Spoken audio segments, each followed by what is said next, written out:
မိတ်ဆွေများဒီကြပြီလားဒီ TikTok ထဲပေါ့နော်Messenger လိုမျိုးကိုယ့်ရဲ့အတန်ကိုပို့လို့ရပါပြီเนาะဘယ်လိုပို့ရမှာလဲ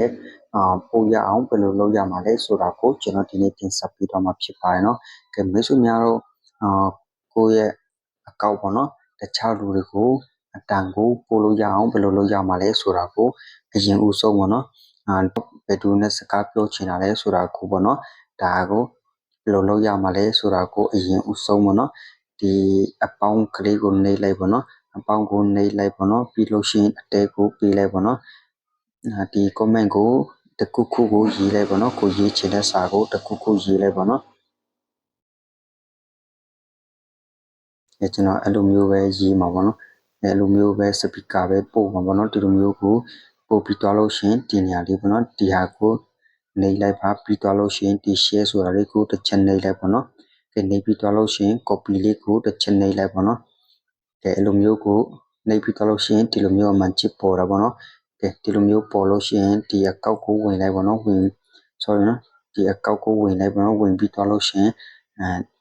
ဒီ comment ထဲမှာပေါ့နော်တခုခုကိုရေးလိုက်ပေါ့နော်ဒီမှာနော်ဒီနေရာကိုတစ်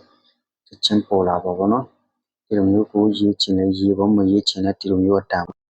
ကိုလည်းပို့ရပါပြီနော်ဒီမှာနော်